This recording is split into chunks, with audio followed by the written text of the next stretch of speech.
Good evening and greetings, everybody. I'm just going to give you my initial thoughts and a quick look at the game called Outpost 2099, a solitaire sci-fi game. It is by Mr. Mike Lambo. It is one of my experiments in the Lambo experience. This game is about some survivors on an outpost in outer space that are fighting off aliens, and it's pretty neat. It's the first.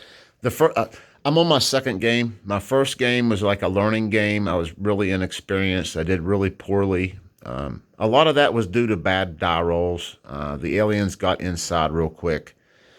Some of it was a lot had to do with my inexperience. But I'm playing through my second scenario right now, and it made me. I Once I did like one turn, I immediately want to do the next turn. I immediately wanted to know what's going to happen next. It was almost like watching like a science fiction movie, adventure movie, where I just had to know what's going to happen. What's going to happen next turn? What am I going to roll? What's going to happen? Are they going to come in? Am I going to roll? Can I do what I want to do? You know what's and it kept me on the edge of my seat. And for such a simple game to evoke that kind of feeling in me, it's awesome. And Mr. Lambo's games seem to have that effect on people. They From the videos I watched of him explaining how to play, and then me actually starting to play his games, it's money well spent, should I say. The game itself is very simple, very easy. It kind of reminds me of a States of Siege game. Real quick, you have 6 tracks on the game, the alien tracks. Each one you roll 6 dice, and whatever you roll, that alien track will move that many. So if I roll 2 6s, 6 will move up 2. If I roll one of each number, each one will move up by 1. And while they're outside, they can be shot by these turrets if somebody's manning the turrets. Each character has certain, not special abilities, but some of them are better at things than other characters are. You only use 3 of the 4 characters that are provided, but the robot is always available to use. And it's basically just a dice rolling game and looking on charts, but it's not as chart heavy as, say, like the Hunters, right? I mean, it's not like constant chart rolling. There's a lot of thought too in this game. It's a lot more than you think it is. This game was a lot more fun than I thought it was going to be, and it made me just keep wanting to play. I just kept wanting to know what's going to happen next. How am I going to defend this station? How am I going to research what I need to research so I can start killing these things? Do I want to? I can't. Oh man, do I want to freeze this room? Well, no, I don't really want to freeze it because I have a character in there.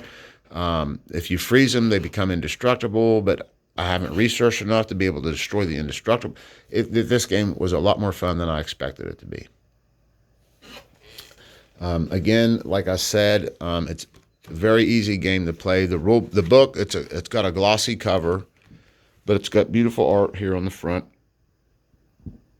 As you can see, it's glossy. It's hardbound, not stapled. Or soft-bound, I guess they call it. I'm not sure.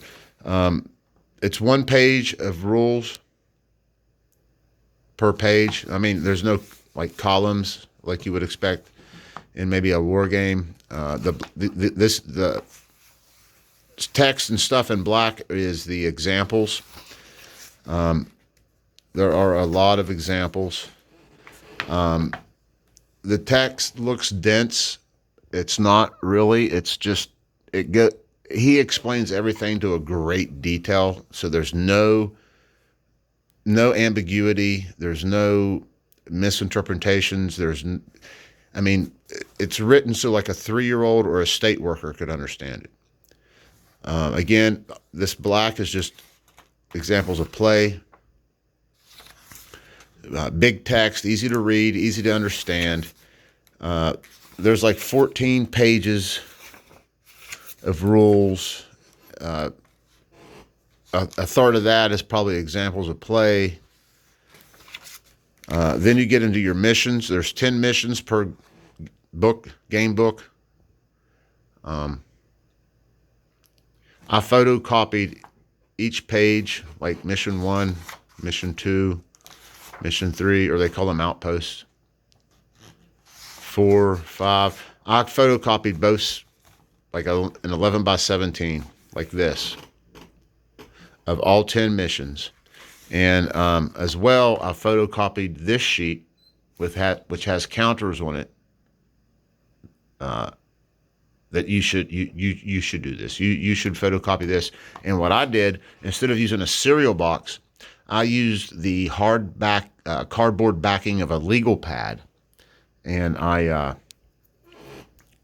used a glue stick to glue the counters onto that legal pad. And I tell you what, it's better than a cereal box. It's got a great sturdy, rough hardness to it. That's hard. You're not going to bend that easy.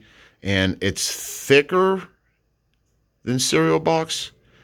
It's more sturdy than its thickness would lead you to believe it would be. And it's perfect.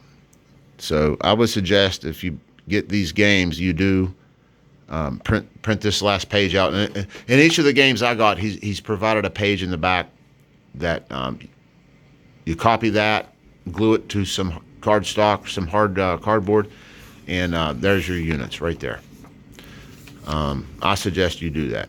I would also suggest that you photocopy, if you can. I can, but I photocopy each mission on one sheet of paper, and instead of playing in the book, because look, the book pooches up. I would have to lay a piece of plexiglass over this. And then what if I need to look something up? I did that about halfway through my first game, and now I don't even really look at this book anymore. Not yet, not on the first mission. But it's a really fun game. It keeps you on the edge of your seat. It makes you want to keep playing. You want to know what happened next. But that's my initial thoughts for Outpost 2099 by Mike Lambo. Great game. Highly recommend it. Thanks for watching.